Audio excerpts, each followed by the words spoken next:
दोस्तों, आज हम आपको भगवान श्री कृष्ण के जीवन से जुड़े रहस्य के बारे में बताने जा रहे हैं कि आखिर कान्हा को बांसुरी इतनी प्रिय क्यों है और किसने उन्हें यह बांसुरी दी थी। साथ ही आप यह भी जानेंगे कि आखिर भगवान श्री कृष्ण ने अपनी बांसुरी क्यों तोड़ दी थी। कहा जाता है कि श्री कृष्ण को केवल दो ही चीजें यानी बांसुरी और राधा ही सबसे ज्यादा प्रिय थी। ये दोनों चीजें भी आपस में एक दूसरे से गहराई से जुड़ी हुई थी। भगवान श्री कृष्ण से राधा पहली वार्ता अलग हुई जब मामा कंस ने बलराम और कृष्ण को आमंत्रित किया। वृंदावन के लोग यह खबर सुनकर दुखी हो गए। मथुरा जाने से पहले श्री कृष्ण राधा से मिले थे। राधा कृष्ण के मन में चल रही हर गतिविधि को जानती थी। राधा को अलविदा कहकर कृष्ण उनसे दूर चले गए। कृष्ण राधा से यह वादा करके गए थे कि वो वापस आएंगे, लेकिन कृष्ण राधा के पास कभी वापस नहीं आए। उनकी शादी भी रुक्मणी से हुई। रुक्मणी ने भी श्री कृष्ण को पाने के लिए बहुत जतन किए थे। श्री कृष्ण से विवाह के लिए वह अपने भाई रुक्मिणी के खिलाफ चली गई।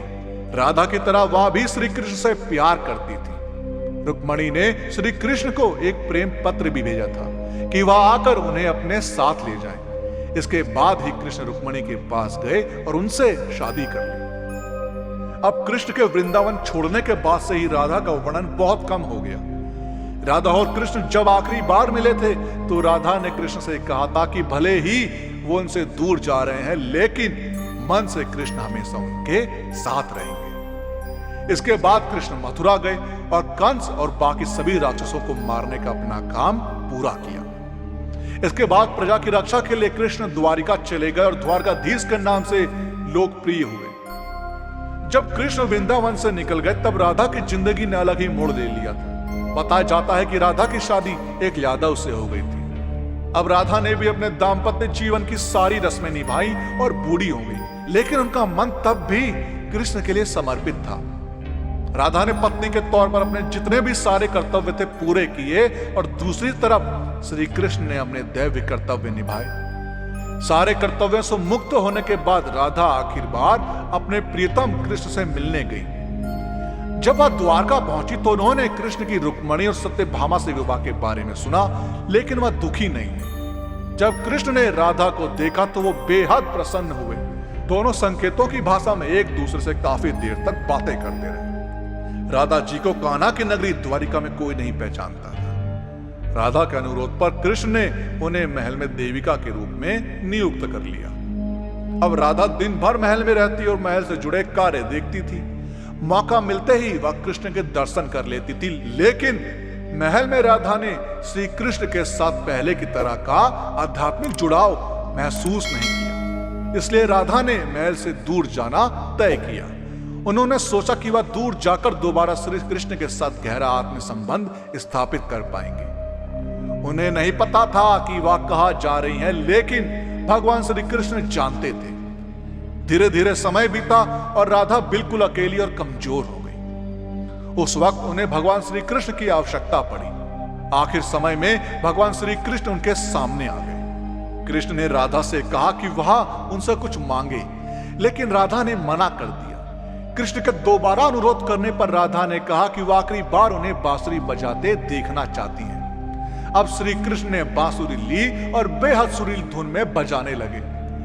श्री कृष्ण ने दिन रात बांसुरी बजाई जब तक राधा आध्यात्मिक रूप से कृष्ण में विलीन नहीं हो गई। बांसुरी की धुन सुनते सुनते राधा ने अपने शरीर का त्याग कर दिया। हालांकि भगवान कृष्ण जानते थे कि उनका प्रेम अमर है, इसके बावजूद वे राधा की मृत्यु को बर्दाश्त नहीं कर सके। कृष्ण ने प्रेम के प्रतीकात्मक अंत के रूप में बांसुरी तोड़कर झाड़ी में फेंक दी। इसके बाद से कृष्ण ने जीवन भर बांसुरी या कोई अन्य वादक यंत्र नहीं बजाया।